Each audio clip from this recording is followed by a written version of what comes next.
Tere! Alustame uut intervjuude sarja Luik grillib.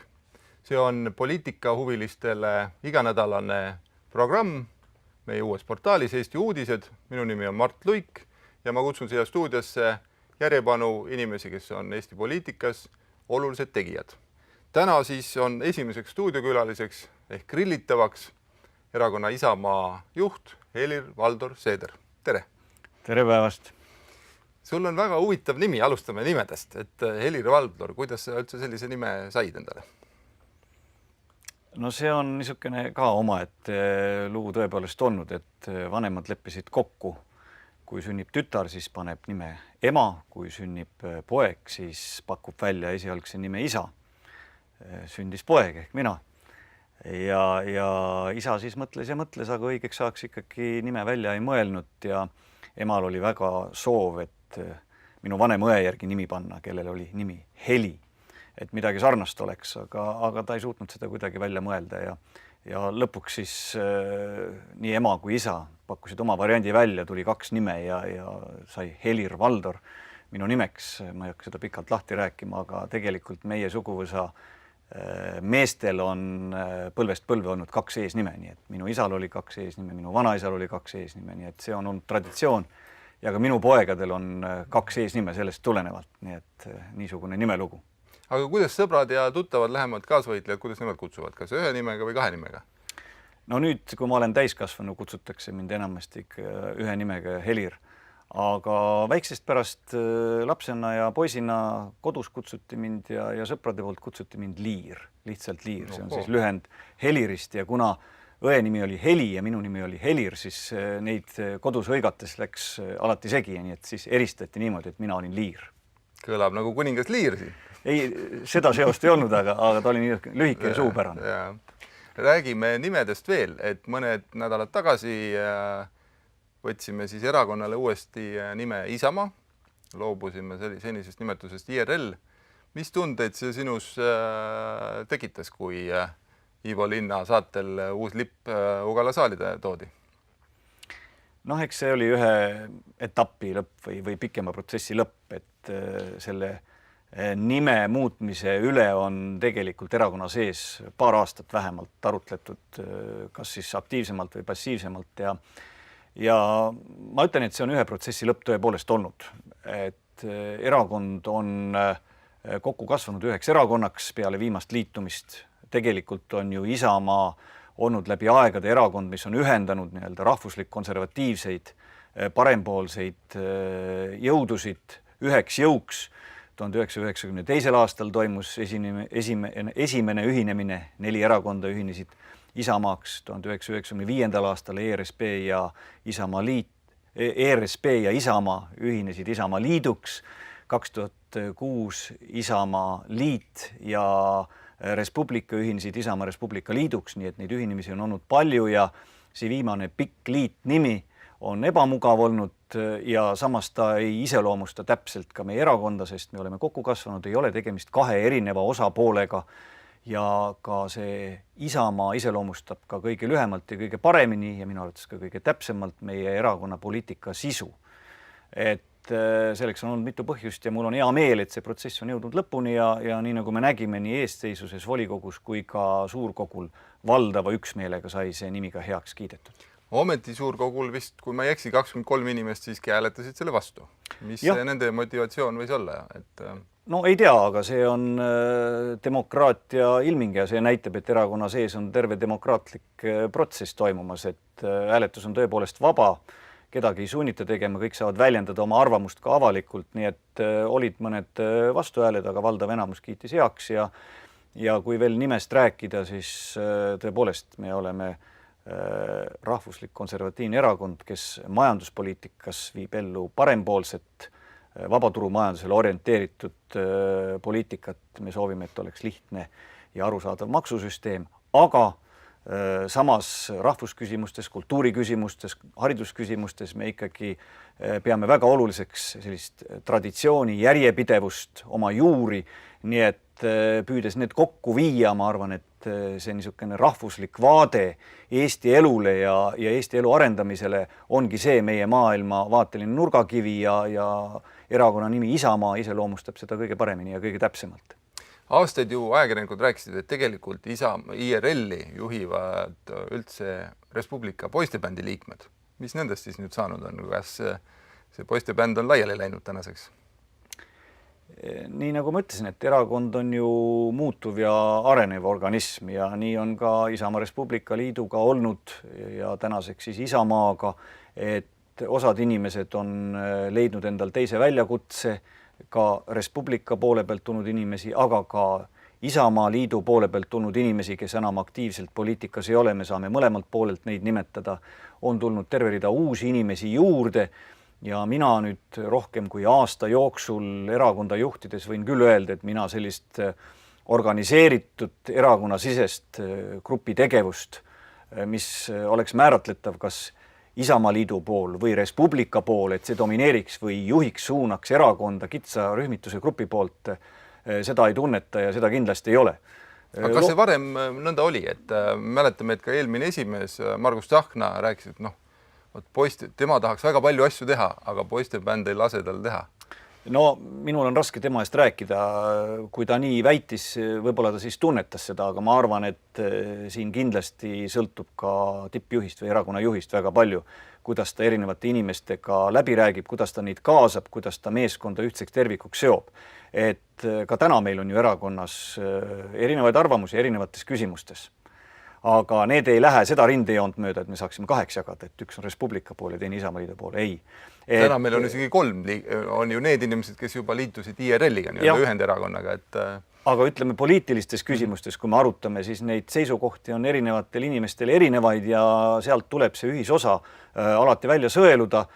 Ja ma võin öelda, et mul on see olnud siiski suhteliselt kerge, sellepärast, et kui me arutasime neid maailmavaatelisi põhialuseid, mis me erakonnal siis heaks kiitsime nüüd suurkogul, mis peaks jääma püsivaks niisuguseks maailmavaateliseks platvormiks ja kompassiks valimisprogrammide koostamisel, siis ma nägin, et oli küll eri arvamusi, aga see ühisosa väärtustes oli ikka väga kattuv ja väga suur, nii et me vaidlesime seal võib-olla teatud sõnastuste üle, kuidas seda täpsemini ja paremini sõnastada ja mõned küsimused ju tulid ka läbi hääletada, aga need olid üksikud küsimused, mida me pidime läbi hääletama, nii et selle ühisosa otsimine on kindlasti erakonna esimehe üks oluline roll ja samal ajal see ühisosa peab ikkagi ära mahtuma teatud maailmavaatelistesse raamidesse, et sa ise tead, kes sa oled ja et valija tajub, kes sa oled, nii et mina ütlen, et minul on olnud see suhteliselt siiski lihtne selle ühisosa leidmine. Ma ei oska kommenteerida eelnevaid esimehi, ju siis siin mõjuvad ka inimeste enda vahelised suhted, et need kindlasti on ka erinevad erakonna sees. Või oli lihtne põhjus see, et ta ei saanud ise oma tööga hakkuma ja siis mingi ettekääne tuli ju leida. Kui me ajalugu meenutame, siis Res Publica pidi algselt tegelikult ühinema üldse Reformierakonnaga. Ja see olukord, et Isamaa liiduga kokku minna või ühineda üheks erakonnaks IRL-iks, sai võimalikuks ainult tänu sellele, et Res Publica oli valmis liituma, aga Reformierakond oli sõnamurdlik ja ei pidanud esialgsetest kokkulepetest kinni. Et kui me nüüd natukene fantaseerime ja spekuleerime, et mis seisus oleks täna Isamaa, kui ei oleks liitutud Res Publicaga? 12 aastat tagasi. Ja. No sellele küsimusele on kas raske vastata või võimatu vastata. Me võime ainult oletada, mis oleks juhtunud või kuidas oleks võinud areng kulgeda ja ajalugu läinud, kui oleks need protsessid toimunud teistmoodi.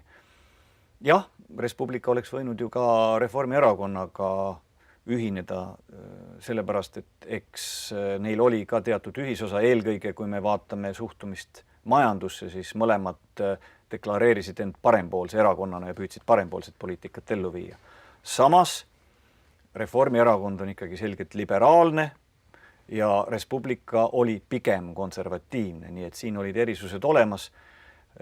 Tolleaegne Isamaa liit oli parempoolne ja konservatiivne erakond, nii et ka siin Res Publicaga eelkõige see, mis puudutas nii parempoolsust kui konservatiivsust, vähemalt nii-öelda põhikirja järgi ja deklareeritud maailmavaate alusel, oli ju ühisosa olemas, nii et ega see väga ebaloogiline ei olnud, et Res Publica ja Isamaaliit omal ajal ühinesid ja üldse me oleme Eesti poliitikas ju olnud nii-öelda parempoolsete ja rahvuslik-konservatiivsete erakondade ja inimeste ühendaja liit ja tundub, et see missioon jätkub ka tulevikus, sest kui me täna seda poliitilist maastikku Eestis vaatame, siis ikkagi suurem killustatus on just selles sektoris, kus erakonnad ja inimesed soovivad olla parempoolsed ja konservatiivsed, et vaatame siin Vabaerakond, Eesti Konservatiivne Rahvaerakond, Isamaa, võib-olla veel mõned uued tulijad, kes tahavad tulla, kellest me täna ei tea, kuhu nad ennast täpselt määratlevad,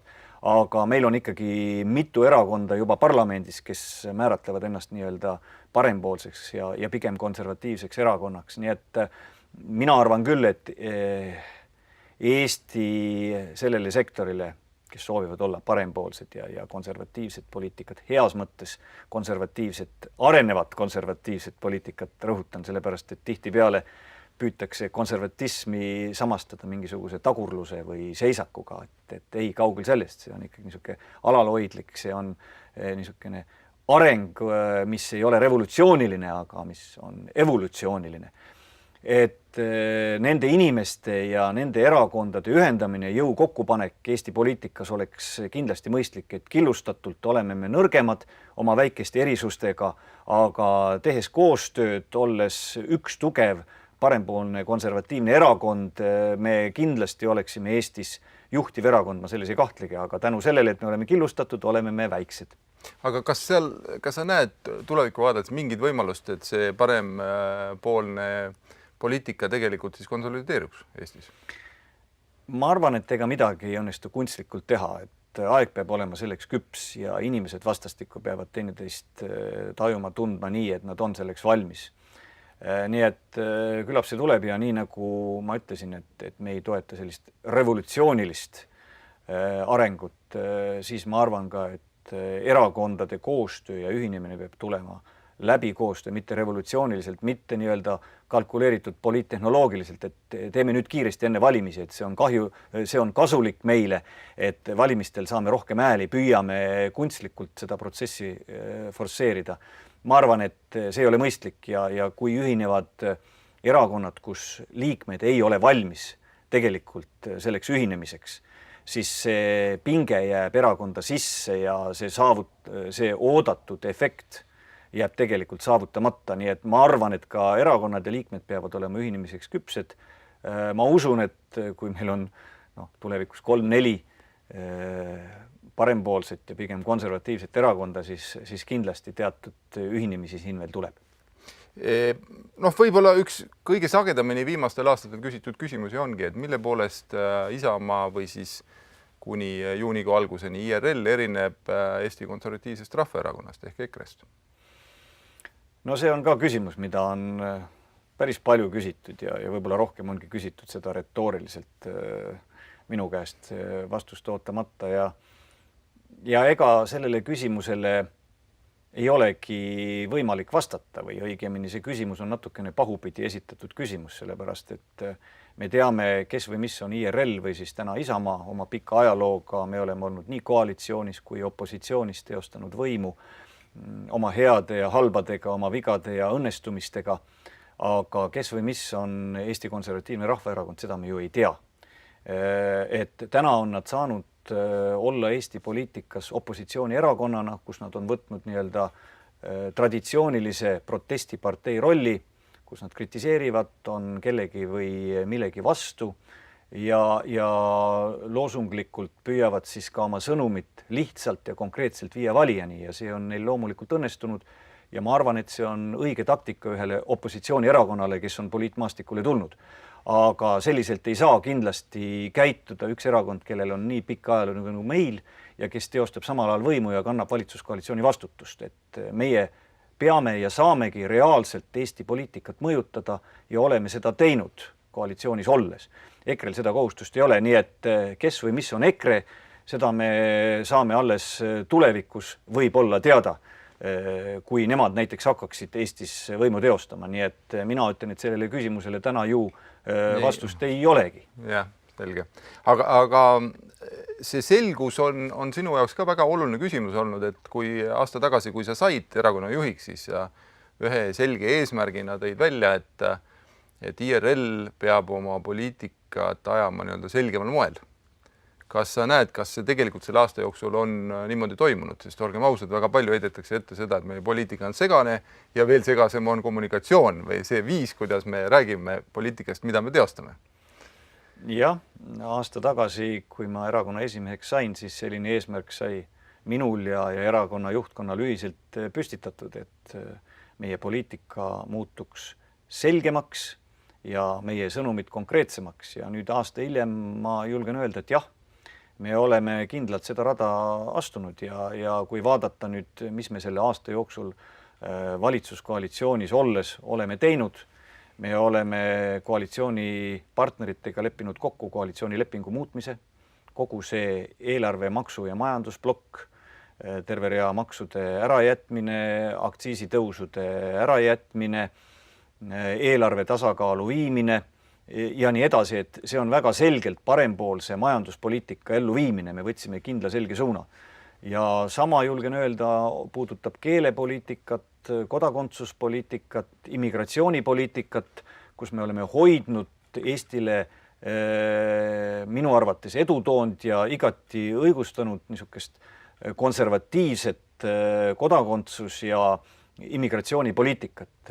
Me oleme seda selgelt hoidnud ja jätnud ära need muudatused, mis varasemalt ka koalitsioonilepingus olid kokku lepitud, et muudetakse kodakondsusseadust, et tehakse keeleerandid vene koolidele ja nii edasi, et me oleme selgelt koalitsioonis nende väärtustes seisnud, mida me oleme deklareerinud, kui palju ja kui edukalt me oleme seda sõnumit suutnud nüüd ühiskonnas valijateni viima. Siin ma arvan, et on meil arenguruumi, aga mulle tundub, et siiski üha enam inimesi tajuvad seda, et meid võib usaldada ja et me ajame selge joonelist ja jätkusuutlikult ikkagi kindlat poliitikat, mitte ei hüple ega poliittehnoloogiliselt ei püüa päevapoliitikas lihtsalt plusse lõigata. Nii et ma julgen küll öelda, jah, selle aastaga me oleme astunud kindlalt selles suunas, mis me aasta aega tagasi kokku leppisime. Üks asi muidugi, mille puhul võib-olla inimesed ei pruugi selle viimase väitega nõus olla, see on jaanuarist jõustunud tulumaksureform, mis on kõike muud kui selge ja lihtne. Ja. Kuidas sellega niimoodi läks ja mis sellega teha? Nii see on, et see tulumaksureform, mis ellu viidi, ma arvan, et eesmärgid olid õiged ja jätkuvalt on õiged. Selle praktiline teostus on olnud liiga keeruline, segane ja see on olnud kompromiss erinevate osapoolte vahel, kui siin on ikka püütud seda nii-öelda ainult Isamaa ja Res Publica Liidu omaks teha seda tulumaksureformi, siis nii see ei ole, nii nagu ka eelmine muudatus, mis puudutas siis madalapalgaliste maksutagastust. Tegelikult oli ju meie erakonna soov madalapalgaliste maksuvabastus, kus ei ole midagi vaja tagastada, mis oli palju lihtsam administreerida, selgem ja arusaadavam, aga Reformierakond ei olnud nõus maksuerisustega ja sellest tuligi selline keeruline kompromissmehhanism. Ja sama on juhtunud ka tegelikult selle praeguse 500 eurose tulumaksuvabastusega, et kompromiss on olnud siis see tänane tulemus ja siin ma võin kohe öelda, et meie erakonna soov ja eesmärk on teha see lihtsaks, selgeks, arusaadavaks ja ma arvan, et mitmed teised erakonnad on sama meelt, et tulevikus rakendada 500 eurot tulumaksuvaba kõigile töötajatele, kõigile tulusaajatele, sõltumata siis sellest tulu suurusest, et kaoks ära see keeruline küüruga tulumaksu vabastus tänane, kus ütleme, et inimesed võib-olla ei oskagi oma täpset tulumaksuprotsenti öelda tänu selle keerulisele maatriksile. Nii et meie eesmärk on astuda siit järgmine samm, suund on olnud iseenesest õige, et tõsta tulumaksu vaba ja olulisel määral, et need inimesed, kes omavad vähemaid sissetulekut, kes saavad vähem tulu, et nendel jääks raha rohkem kätte ja et nendel ei peaks läbi sotsiaalhoolekandesüsteemi, läbi toetuste bürokraatlikult maksma tegelikult toetust, et inimesed saaksid iseendaga hakkama. Et see tulumaksuvaba miinimum oleks suurem. Et see eesmärk on olnud igati õige ja mõistlik ja kui me nüüd suudame seda teha nii-öelda lihtsa ühetaolise sammuna, siis ma arvan, lõppkokkuvõttes oleme me kõik võitnud. Kas, kui seda koalitsiooni kokku lepiti, kas see kõigile 500 eurone tulumaksuvabastus oli ka siis laual ja kui oli, siis miks see üldse sealt maha võeti? Sellele küsimusele mul on nüüd raske vastata, et kui tõsiselt ta laua peal oli, sellepärast et selle koalitsiooni moodustamisel ja läbirääkimiste laua taga mina ju ei olnud, oli eelmine esimees. Aga nii palju ma tean, et sellest juttu oli ja sellest oli ka juttu siis, kui mina erakonna esimeheks sain, me tõstsime ta laua peale, aga käigu pealt seda koalitsiooni lepingut nii suures mahus ümber teha võimalik ei olnud kiirkorras, et meie esimene prioriteet oli täiendavate uute maksude ärajätmine ja siis aktsiiside ümbervaatamine, et nad ei tõuseks sellisel kujul, nagu oli kokku lepitud. Et leida veel lahendus, kuidas kogu see tulumaksu miinimumi kehtestamine ümber mängida, mille hind ei ole ka sugugi mitte väike riigieelarvele, mõju oluline. Et seda me enam ei suutnud kokku leppida ja nii palju kiirkorras seda üksmeelt ei olnud. Aga ma usun, et nüüd järgmiste valimiste eel, kus kõik erakonnad mõtlevad oma programmid läbi, kus on ka kindlasti maksu- ja eelarvepoliitika osa sees, et suudetakse need lahendused läbi mõelda ja valmistada siis ka seaduseelnõud ette niisugusel kujul, et järgmise perioodi jooksul oleks kindlasti võimalik see rakendada. Aga see kõrge hüpe tulumaksuvabastus on umbes nagu Tallinna tasuta ühistransport, et on juba kehtestatud ja keegi seda ära kaotama ei hakka peale järgmise aasta valimisi. Ei, ma usun küll, et sealt 500 enam tagasi minna 160 või 180 eurole, mis varem kehtis, selle peale kindlasti ükski poliitiline jõud ei lähe, nii et seda kartust, et tulumaksuvaba miinimumi hakatakse nüüd vähendama kellelgi, ma arvan, seda kartust küll ühiskonnas ei ole ja neid hirme ei tohiks küll olla. Kui leitakse 160+ miljonit juurde, siis rakendatakse seda kõikidele. Eks sama proovib ju koalitsioonikaaslane majandusminister Kadri Simson teha ka tasuta ühistranspordiga.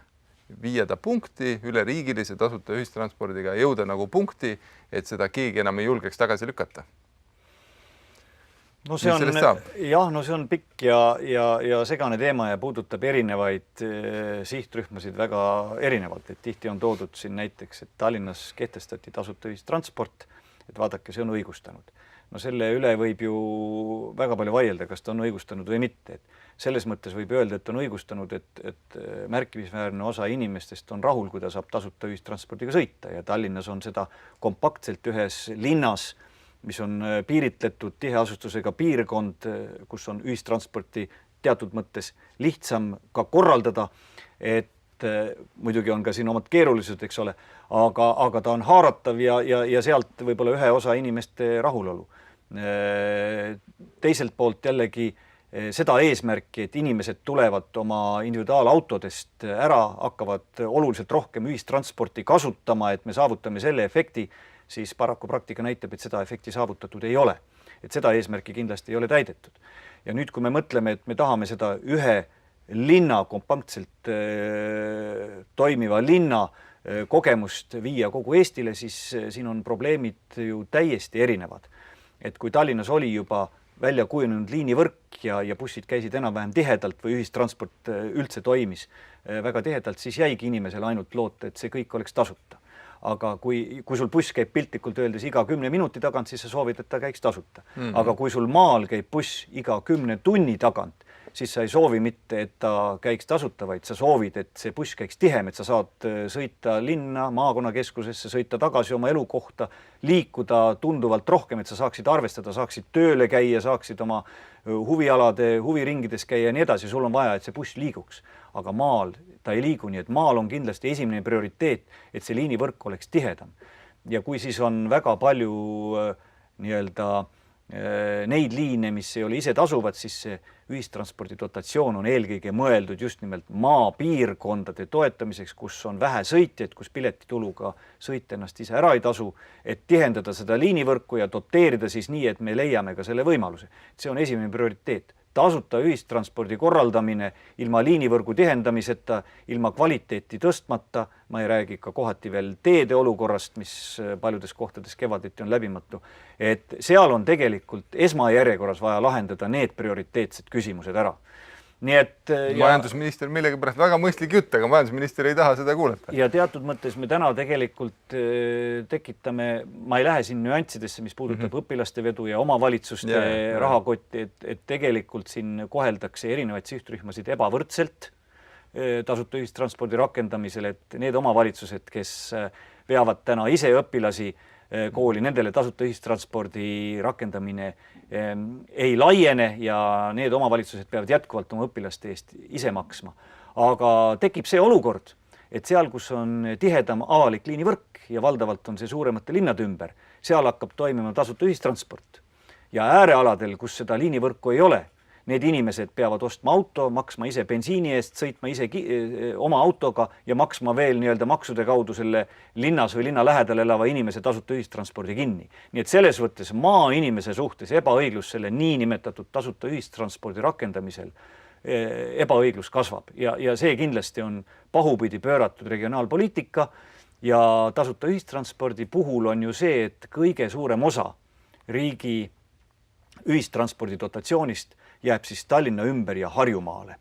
Nii et me veelgi seda erisust, selle kuldse ringi erisust suurendame võrreldes teiste regioonidega tasuta ühistranspordi rakendamisel. Et siin on hästi palju neid nüansse, mida tavaline inimene võib-olla esialgu ei taju, tunneb rõõmu, et ma saan nüüd korra päevas sõita tasuta ühistranspordiga, aga tegelikult raha ümberjagamise ja kogu selle ühistranspordi korralduse seisukohalt ja suhe ka kommertsliinidega ja kogu see ühistranspordi korralduse seisukohalt see kindlasti mõistlik rakendada täna ei ole. Aga ära hoida seda enam praktiliselt ei õnnestu täismahus, sellepärast et 1. juulist hakkab see kord juba kehtima.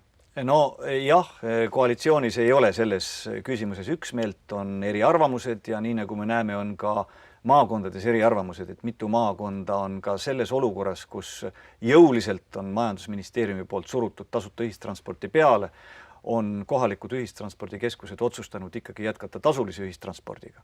Milliseid takistusi neil tuleb ja kuidas see tegelikult rakendub, me ei tea, nii et 1. juulist peaks Eesti maakondades rakenduma erinev kord.